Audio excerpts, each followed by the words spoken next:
Welcome to Hospitality Stone. I'm your host, Phil Cooper, founder of High Minded Events. This is a podcast where cannabis culture meets luxury event design, and we explore the emerging world of cannabis hospitality. Today on Hospitality Stoned, we're joined by Chef Devon Quinn, Chief Culinary Officer at the Paramount Group, a visionary chef whose passion for ingredients, technique, and sustainability has shaped some of Chicago's most celebrated dining experiences. With a background in biology and classical training at Le Cordon Bleu, Devon's culinary journey has taken him from French kitchens in San Diego to some of Chicago's top restaurants. His expertise spans modern American and Spanish cuisine, and his leadership at Paramount Events and Eden, a Michelin-recognized restaurant, has cemented his reputation as a trailblazer in the industry. His approach to food goes beyond the plate. At Paramount Group, he oversees a greenhouse growing over 46 varieties of vegetables and herbs, bringing hyper-local, sustainable ingredients directly to the table. His culinary creations reflect a deep appreciation for global flavors, thoughtful sourcing, and innovative techniques. Now, let's dive into the conversation. Welcome, Chef. Thank you so much for being here today. We went ahead and made one of our favorite drinks here at High Minded Events. It's called the Warm Sensation. It takes a low dose of the ginger ale from CQ. It's just about a 4 milligram drink with some Seedlip Grove, a little cinnamon bitters, cranberry bitters, and then we top up the rest of it with some ginger ale. So here you are. Enjoy. Thank you. All right. So, first of all, thanks for taking time out of your schedule. I know you're very busy. Oh, thanks for having me. So appreciate you having me on. We highlighted your impressive career in our introduction, but I'd actually like to go a little further back, so even before your professional life, maybe Sure. Your first experience with cannabis. Do you remember the first time you enjoyed cannabis? I do remember. I was in 8th grade. Oh, wow. And it was definitely during the school year. And during the winter, me and some of my friends went snowboarding at a local ski resort in Traverse City, Michigan, called Holiday Hills. And one of my friends, he was actually a grade below me. He had a joint. The 7th grade plug. Yeah, he was our access. We skirted off one of the hills and we're sitting up on some logs out in the woods. Beautiful. We had a lot of snow that winter. And anyway, we smoked. I think that it potentially was the highest I've ever been in my life, which was like, almost hallucinogenic to a degree. I remember just being so out of breath because I was laughing so hard that I fell backwards over this log, and I'm laying there in the snow, and then all of a sudden the paranoia kind of set in as we heard snowmobile noises coming, and we thought it was the ski patrol, right? So I couldn't even figure out how to get my feet back into my bindings. All of my friends had really some ease with this and got back out. They got out of there, and I'm just kind of fumbling around out in the woods. Finally got my self back together, and remember going into the lodge, and then this is like a very vivid memory where I'm watching my friends sitting there like playing at the arcade, playing arcade games, and I would close my eyes and it would be as if like a brawl had broken out in the room. It just all out chaos, and then I would reopen my eyes and it would be back to normal. And then that I would close every time I blinked. This would be like the so good and bad.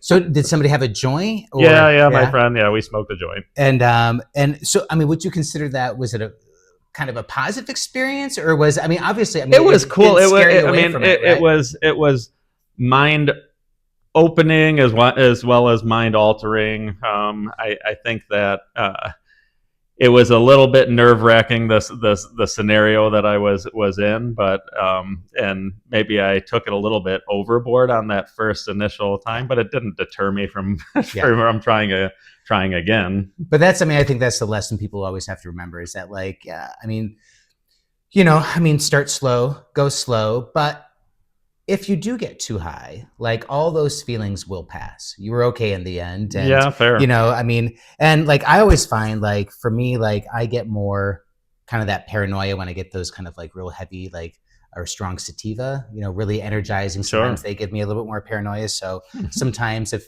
that's your, like, your, Yeah, the reason you stay away. at that point, it was. I mean, it was all brick weed. It Yeah, was certainly, exactly. you You have know, no idea what you're getting. no idea what you're getting, and it all looked the same, and yeah, you're burning a lot of just like, I don't know, just carbon Seeds and, instead. and seeds and stems and such. Yeah. Now, so obviously you're pretty young when you know, consumed for your first time. Yeah. What about when you first started like trying to cook with it? Where were you then? I mean, the first time that I ever saw it being cooked with was in college. I remember I went to Hope College in Michigan, and was at they have a bunch of houses that they give names to at this school. So this was called Tool Shed, I recall. And one of my older friends, maybe a couple of classes ahead of me, was making brownies, and he was just slow sautéing in a pan with butter. But I mean, and this was still like, so this is maybe, oh, early 2000s, like 2000, maybe it was 2000, 2001. Yeah. And it still you still hadn't seen that transition to kind of good marijuana. So this is still using like kind of brick marijuana that is much lower THC concentration. So I remember watching him do it, and he had about an ounce, Yeah. you know, to maybe a pound of butter or something like Yeah. that, or less fat even than that, and certainly not like.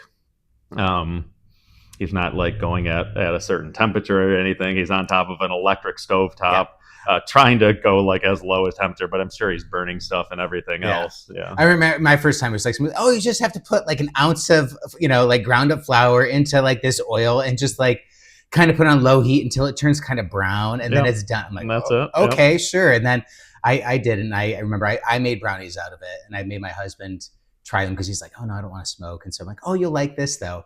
And he did not have a good experience. Yeah. Because again, I had no idea how to measure or even to you know, dose or anything like that. So do you remember even like, because at that time, I mean, the internet was new, but well, like, there was no concept. I mean, the internet was very new. That was like, as emailing and stuff was very, very young.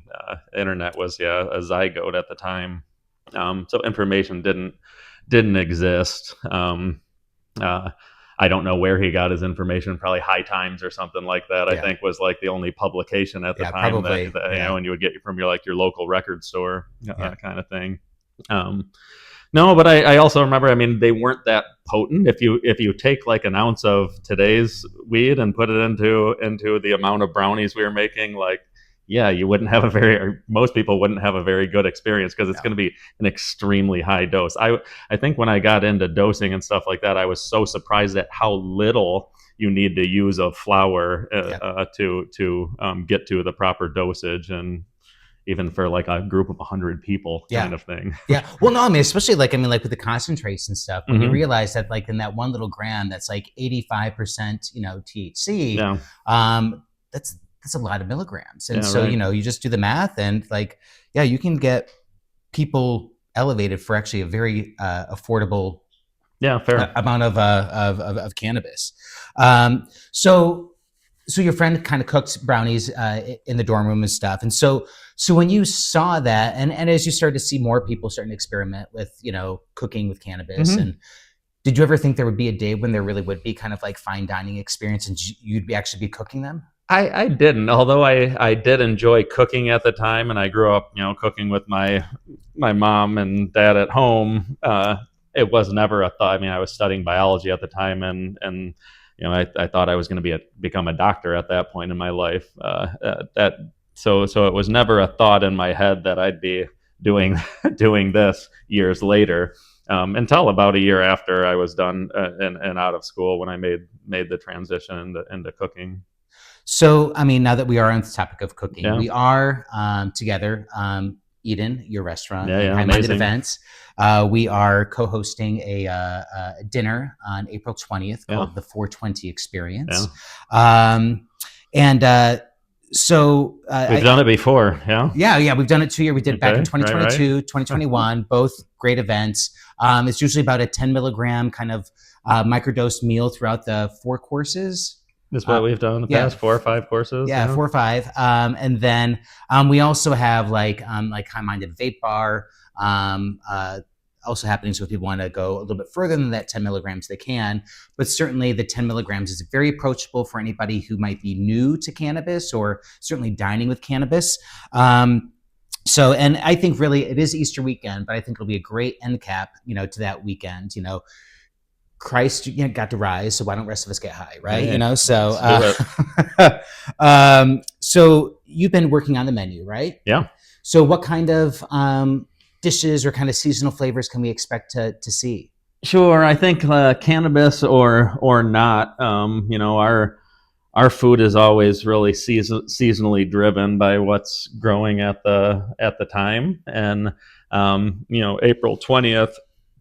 Although we want it to be like spring, it certainly is by the calendar, but we all know that here in Chicago, or anybody who spent time here, that may not be the case. And Our first year really, it snowed. I don't know if you remember it, but it actually snowed that day. Really, our spring starts considerably later. I spent a lot of time at the markets here in Chicago, the farmers markets, and we grow a lot of our own stuff. So we really pay attention to, and year after year, it's kind of creating and paying attention to an almanac to see what's actually coming out of the ground. So at this time of year, it's kind of, I always talk about lead you into spring kind of ingredients. And so you'll see some of those things featured, as well as, and so there we may be using a form of a spring vegetable that's just a little bit earlier than most of the ones that we know in spring. Yeah. So how do you approach, like, when it comes to like working with cannabis, Mm-hmm. like flavors that maybe you want to bring out or incorporate into the meal? Yeah, How do you I think that it's go about that just as any other menu as well, it's going to be a progressive kind of thing. So you don't want to start out a meal with your braised lamb shoulder. Okay, you want to start out with something that's probably vegetable based and light in flavor. So same thing would hold true to the strain of marijuana that we would use. Also, it's the dosage in something like this. You typically want all at the front end of the meal, so you actually get to experience some of the effects before the meal's over. Yeah. And so you want to do that early. But going for notes, a lot of marijuana has good terpene, like aromatic qualities. So you want things that aren't too skunky, which can kind of be a quality Mhm. of marijuana as well, but more the qualities that are like citrusy notes Yep. and just kind of, I think more like feminine kind of type qualities kind of at the beginning and leading into something more robust. Which I find a lot of those kind of brighter smells. Mm-hmm. A lot of times I find they lean more towards that kind of more energizing high and stuff. So I think they do work well for dinner. I know something people always say, like, well, I don't want to fall asleep at dinner. It's like, well, it's all about like the products that you're using, right? I mean, like, obviously if we're going to use this really like heavy, dank, indica flower, that might be the result of it. But There. we are using kind of brighter notes and stuff. So I think in the past it's been a nice social experience. People have enjoyed the conversations that have happened at tables, and now, what kind of infusion method do you use when you do a dinner like this? Well, it depends on one. It's the product that we're using. I think that we can use just about any form and get it to the point where we would be able to use it in an infusion. So if you're starting with flour, I have found it easiest to do that method into fat, either butter or some type of oil. And when we do that, we typically will sous vide the butter or fat at 200 degrees for 2 hours. By putting the fat into a cryovac bag, we're removing all of the oxygen, and we're cooking at a low temperature like that. And in a sealed chamber like that, in order to not lose all of the aromatic qualities as we're cooking. We want to retain as many of those terpene-like qualities as possible. So the lower the temperature, the better. So I've seen some people like online and stuff. Like I'm really not like an infuser. I'm not a cook. Like, Sure. I mean, I like to work with people like you who do it well. And I've seen them like use like pressure cookers and stuff like that. So what you're describing with like the like lack of air and stuff, is that kind of like a fancier version of like a pressure cooker to me would and I'm not sure what technique they're using, but to me, just the science of it would be too hot. Like you're going to lose. Sure, you'll infuse something under pressure, but it's going to also increase the temperature a lot, and I think you would potentially lose a lot of those, at least the aromatic qualities of what you're infusing. If your purpose is to just get the THC, maybe that's doable like that. But I think you would lose almost all flavor qualities. Think about like, when you make a stew at home and you just cook the heck out of it. It's just kind of broken down, and like, a carrot is like still a carrot, but it's like a mushy carrot. So that's how I would think about that. Okay, very good. I'm learning something new today, so thank you. I could be completely wrong. That's just what I'm thinking of, and I don't even know exactly the technique we're discussing. So you got your degree in biology, or? I have a bachelor's in biology. So like, I assume like, and you mentioned terpenes, which are, if anybody's watching, like terpenes are the botanical kind of elements within any kind of like plant or organic element, botanical element, and it gives them their aroma. And they're really volatile, right? And they that's why you smell them. They're kind of breaking away from whatever they're attached to. Yeah. So now I know you have the greenhouse, which you mentioned about like what you grow in, and it's amazing. You have quite a few, herbs, vegetables, plant varieties in there that you use for the restaurant and also for Paramount, your catering company. Are there any herbs from your greenhouse with terpene profiles that you think go really well with cannabis? I think that you can find some matching like qualities in a lot of other well-known or lesser known culinary herbs. Ones that I'm really excited about as of current, in the amuse-bouche that we'll be serving, for example, we're going to be using lovage, African blue basil, and hyssop. All three of those have a lot going on and have beautiful aromatic qualities like that. Lovage is kind of like super celery. It's like a really herbaceous celery-like herb.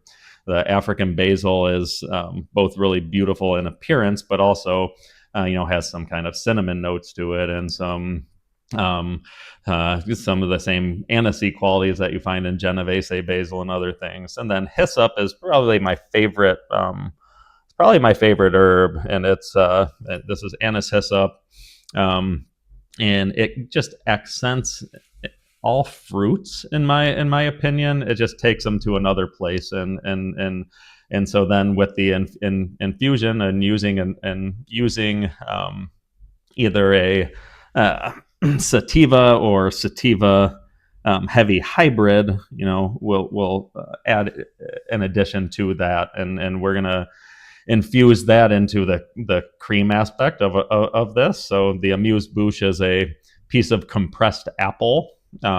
Sorry if I'm taking a little tangent here. No. But it's a piece of compressed apple, and when I say compressed, it means that we're also going to use a cryovac bag to remove the oxygen or remove the air from it, and we can essentially take any other liquid and replace the airspace in the apple with that liquid, so we can really change the flavor profile. We got a really special ingredient in a few, it's almost a month and a half ago now, which is forced rhubarb.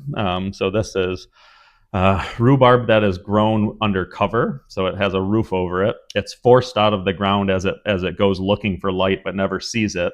Um, and so it's this really delicate spring ingredient that we know of rhubarb, but it's early. It comes months earlier. So what we've done is we've done a ferment on this rhubarb. We've used 2% salt, which is kind of the bare minimum that you want to use for a lacto fermentation. Somewhere in between 2 and 5% you want to be. And then we've added some agave syrup that we infused with some hyssop as well. And then we cryovac this, removing all the oxygen, right? And we've let it ferment for 12 days. Oh, wow. So it's amazing watching the process happen, watching this really beautiful light pink color, which is the rhubarb, then transform. It looks like a sunset as it changes throughout the days, changing to these light oranges and beautiful yellow tones as well.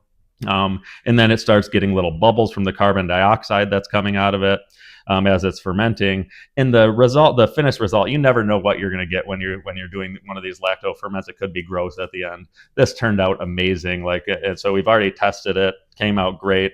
We're taking the liquid from that ferment and compressing it into the apple, and then we're serving a little piece of the rhubarb on top of that with some horseradish cream. So I'm just curious, Yeah. because obviously, that's a lot of process. Yeah.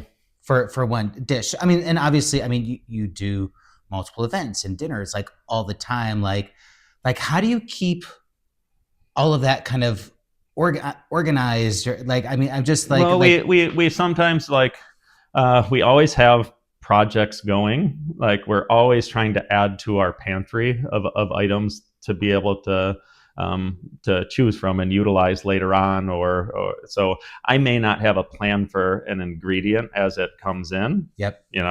But so this farmer came to me with a really special ingredient actually last year, and he was like, "Hey, I want to test out the market for this. Can you do something with it?" And he gave me a box of this rhubarb. This year, he grew 1,000 pounds of it, oh, wow. and we're one of the first to use it. And so it's just taking a really special ingredient. And we've treated it several different ways. We're doing probably 10 different things with this right now. The lacto ferment is one of them. Yeah. So the processes are always happening. Sometimes we don't always have a plan from the beginning, but when we get the opportunity to create special menus like for this, yeah, then I have a good pantry to choose from as we've built up over time. I have fermenting honey with Norwegian spruce in it from several years ago, and we do that every year. So you have it. Let me taste it from well, we've started doing this in probably post-pandemic, so it's like 2020, 2021, 2022, and so you get all these really unique things. And do you have a big kind of creative team on your culinary team, or Yeah, I think that one of the coolest things about our kitchen, we employ a lot of people, and we have lots of different managers. We have a ton of talent in our kitchen and people that are really passionate about what they're doing. So it's not hard to get folks to do projects, and or if they're not already coming up with the ideas themselves. My pastry chef Josephine is working on 20 different things at any one time, and she'll leave work and she'll go bake at home, and we're a bit of a different breed of people, but it's you have a lot of really hardworking people that are driven and are creative, and we're fortunate to have a lot of them on our team. Yeah, that's awesome. Well, I've seen the company grow, and it's you all obviously care a lot about your employees, and it really shows. So now, just kind of finishing up on kind of the gardening side here. I'm just curious, whether it's related to infusing with cannabis or not. Are there any kind of must-have herbs or vegetables that you think any aspiring cook or chef should keep in their garden, greenhouse, or even their window ledge? Yeah, sure. Like the one I just mentioned, hyssop, anise hyssop. I think that all people should grow that one. Whenever you're growing, though, you need to do your research and understand what you're doing. One, the hyssop is good to grow because it's a perennial to our region, so it'll come back each year. You can put it in the ground, and I mean, Chicago ground sucks a lot, so you should probably have it in a box. I think that all of the soil in Chicago is considered poisonous, mostly from lead paint and or heavy metals that have been dumped in the ground over the years. So you probably want to be growing in a raised bed, but even in a raised bed, there's ways to protect it to keep your perennial coming back year after year. So something like hyssop or lovage, both of those are perennial, so you'll get them back year after year, and they'll become more and more established. But like I was saying, you should understand what you're growing and like understand that there's limits to things. So for hyssop, for example, hyssop has been used as both a culinary and a medicinal herb for a lot of years. But in high dosage, it can result in things that maybe you don't want to happen unless you do. So as an example, in low dosage, it's been used uh, for women throughout time to control and help regulate menstrual cycle, as an example. In high dosage, though, like really high dosage, it does cause uterine contraction, so you can have a spontaneous abortion, for example, if you take in really, really high dose. And that's been like in homeopathic medicine, that's been used in the past for those types of things.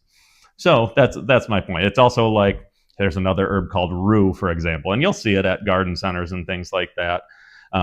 Be careful, because it's like, although it's in Ethiopia, they use this in their spice blends like Berber spice, and they'll put it in coffee in Ethiopia and stuff. In high dose, and not even very high dosage, like if you consume a decent amount of it, your kidneys and liver will shut down. Oh, wow. As an example. It also is like an irritant. If you rub up against it, you'll sunburn really easily, for example. So there's like, you should know all the different things about the things you're growing.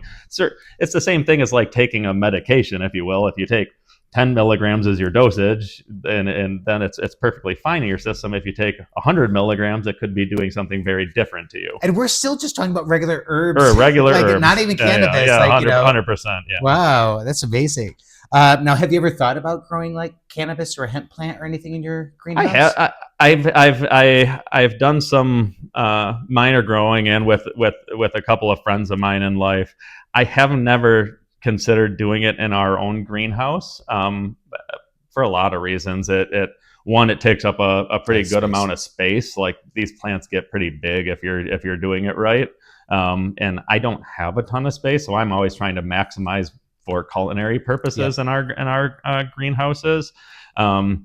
It smells. That's another certainly like deterrent to growing it. And it also, no offense, if I was growing it in my greenhouse, I would worry more about my greenhouse getting broken into. As well. An unfortunate part of it. There's a company called Bonsai Bakery, and they sell these little kind of grow your at home like bonsai kits, and like it's not technically cannabis, it's a form of hemp. I think it's called Rudialis or something. So but it will still flower and stuff like that. But what's neat is like you can just kind of like keep topping it and like turn it into these kind of like tight little shapes and stuff. So neat. Yeah, I like that. I want, the space here is so dry. I've tried, and like it's like I'll leave for like a day and all of a sudden it's like but no, because I'd like to be able to have it for garnishes, just for like mocktails and stuff like that. Cool. Just, but yeah, I like that idea. It is you could find the space, and with a grow light in here or something, you should be able to do that. Maybe get a small tent, just a small tent, and humidify it and stuff. You could probably do something like that. Yeah. Well, maybe next year's list of things to do. So now, any advice you can give to people who are curious to infuse for the first time? Just back to some of the other methods, like I was describing, using a cryovac chamber and bag and a sous vide method.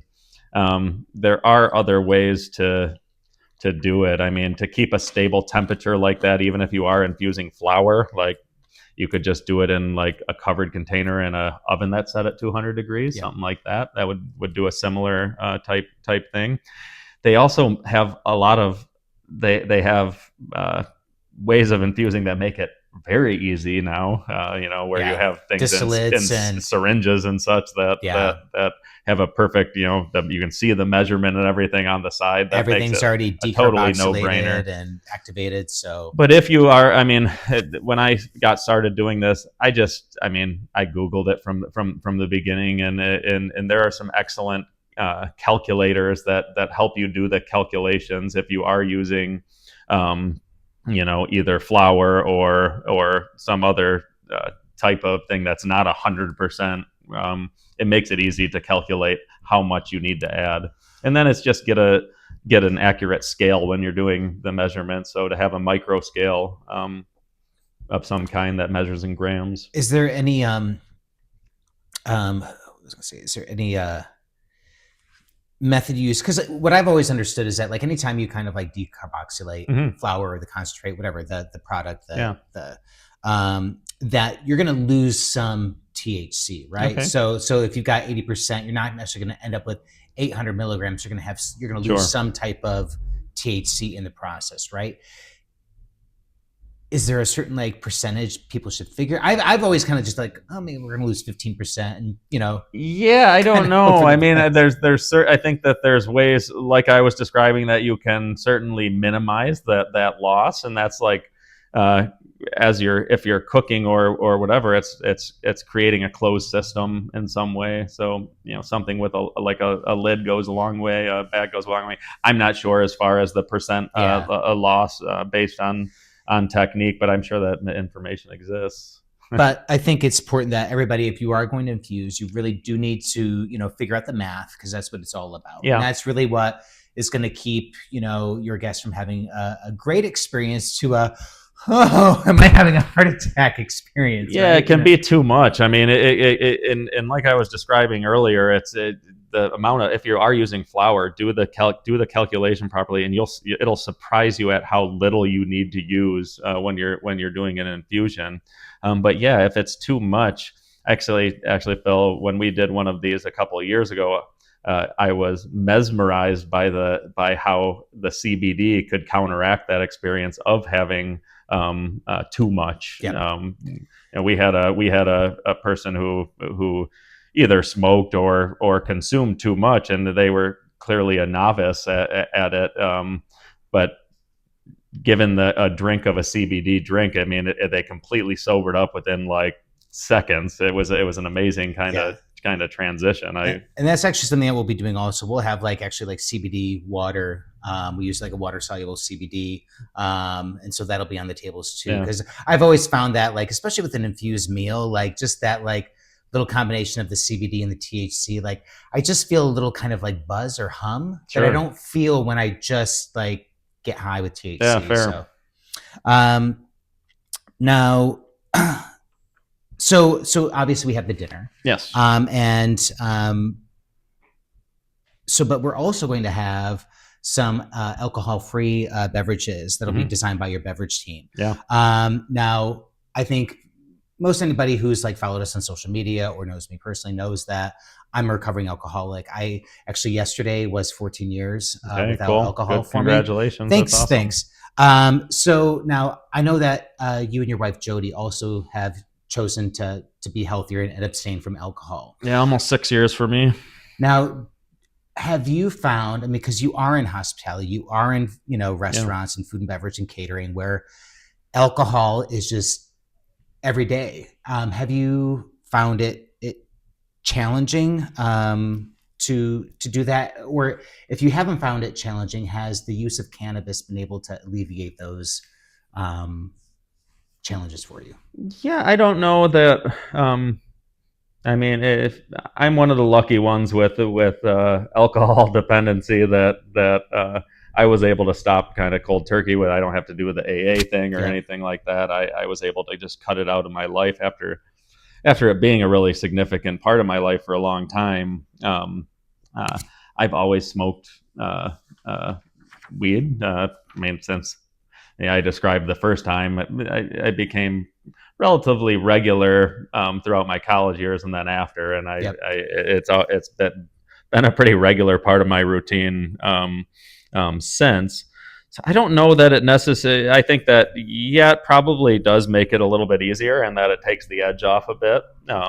I've used it because I have a lot of kind of arthritis, osteoarthritis, and such from playing. I played football for 10 years, and again, I think it just takes the edge off of pain just a little bit, and I don't know that I use it as a substitute one for the other, but I think that it's much more or much less detrimental to my health over long term. I didn't, because I use cannabis, while I drank. I mean, I used it since I was 18, and I don't know if it was necessarily a substitute for me. I found myself, when I decided to stop drinking, it was really more ritual, that I had to find a new ritual. And so fair. I started having a coffee, when I got home, instead of going to the liquor store every day and getting my bottle of wine, I'm gonna go to the Starbucks and get the last, cup of coffee they have. And so I did things like that, but then kind of combining it with my smoke or whatever, I was like, okay. And I it created my own kind of ritual that made me feel like I was still. Yeah, I love it, but I mean, I guess I do use it for, I use it to help me go to sleep at night. I use it, so it does have some kind of similar effects to alcohol, but I think it leaves a lot of the bad ones out of the equation. Well, and I think those of us who do use cannabis or who used to consume alcohol and don't anymore, but still use cannabis, understand that actually it's alcohol that is really the more dangerous of the two drugs, and that really, when it comes down to it, cannabis use is actually kind of harm reduction. It doesn't make me make poor decisions typically. I don't have the regrets that I used to. Now we created High-Minded Events, or I created it because I thought that being open and honest with our consumption at weddings and events would really help kind of break the stigma and let people who may not ever see cannabis consumption see that it is something normal, and that the people that they know and love enjoy it and act perfectly responsible. And so now we found a way to be compliant in these weddings and events, but there is still a lot of regulation and that needs to happen in order for it to kind of truly expand into where we see like consumption lounges and restaurants and things like that. So there's actually a bill called the Consumption Act in the Rules Committee for the Illinois House right now. And it would allow municipalities like Chicago to create their own rules for consumption lounges and events and all outside of dispensaries. Now, it would also create clarity for restaurants and venues to be able to incorporate, cannabis more regularly. So as a small business owner, do you think that creating opportunities for cannabis-focused hospitality spaces and events is good business for Chicago and Illinois? I think it's good business. What I don't necessarily like about the state by state thing, I understand the legalities of it, kind of. What I don't like is that there are different rules and different. Everybody's making up their own way, and there's nobody giving anyone else a blueprint for how this should be done. There's a couple that exist out there now, but I think that they have the same challenge, especially if they're working in different markets and trying to grow like that. So the rules are different in Las Vegas than they are in LA, than they are in Colorado, than they are in what we're trying to create in Illinois. And quite frankly, I mean, nobody's done it really well. Yeah, and that's the other thing. Yeah. And it's also it's hard to regulate because you have still you have people that are making laws that they're probably not regular marijuana users, or if they've ever used marijuana in their lifetime. There's still this stigma attached to it in their minds that it's not an understood thing, and that's who's going to be making the rules about it. But hopefully, if our representatives hear from small business owners like you and Jody, and they know about this, that we can move this forward. Yeah, I So heard. then, when it comes into like city council, we can help the city establish real rules Sure. for hospitality establishments. And so when we get to that point, Yeah. and we can see into the future, what kind of like cannabis hospitality would you like to see normalized here in Chicago? I mean, I'd like it to be safe. I don't want it to. I think that where they get it wrong, it also is that it feels like, I don't know, your stoner buddy's basement. A lot of these like lounges and stuff that they have. Yeah. Whereas it's like that's not the environment that I'm necessarily looking for at this point in my life. Yep. So something that's more upscale. That's